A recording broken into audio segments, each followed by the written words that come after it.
Ito na yung luto sa pork liempo na halos lahat ay alam na lutuin. Pero bakit kaya ang sarap ulit-ulitin? Dahil talaga namang napakasarap niya.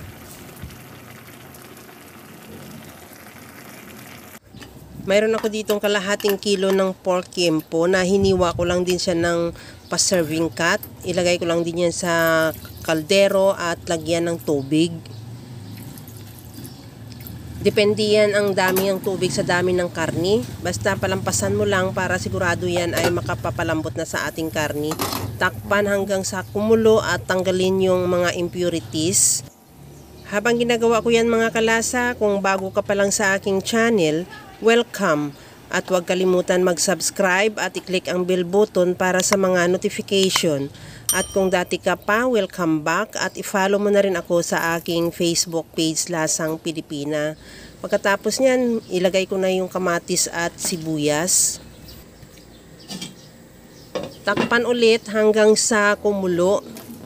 Pagkakulo, timplahan ko na rin yan ng patis, paminta, at asin.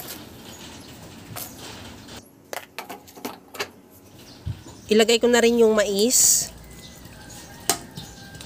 Isunod ko na rin yung patatas. At maglagay din ako ng saging na saba.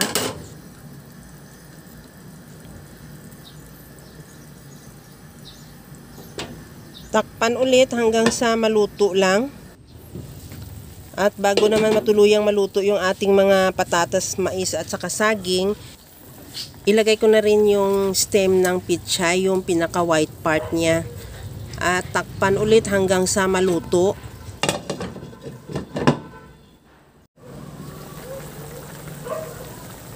Sa puntong ito, luto na rin. Ilagay ko na rin yung siling green at maglagay din ako dagdag ng kamatis. At isunod ko na rin ilagay yung dahon ng pichay.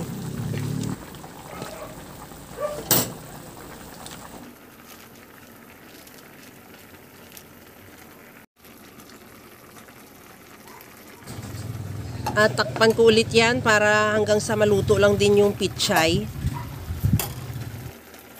At sa puntong ito, naluto na rin yung ating gulay at the same time malambot na rin yung ating karni.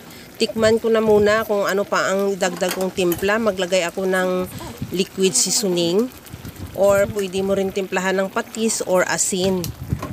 At isang halo na lang or kunting kulo na lang yan, ready to serve na yung ating napakasarap na nilagang pork liempo. Kaya mga kalasa, kung nagustuhan mo yung ating video, please like na lang at pakishare na rin sa inyong mga friends. At kung bago ka pa lang sa aking channel, subscribe na at i-click mo na rin ang bell button para sa mga notification. Kaya mga kalasa, gawa ka na rin dahil alam ko kayang-kaya mo tong gawin dahil sa sobrang simple at napakadali niya lang lutuin. Kagaya lang lagi sa sinasabi ko na wala namang hindi marunong magluto basta sa simpleng paraan lang.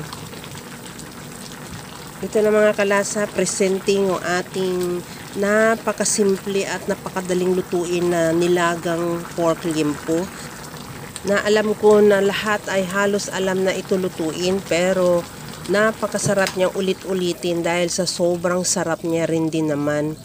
Kaya hanggang sa muli mga kalasa, thank you for watching. Bye-bye!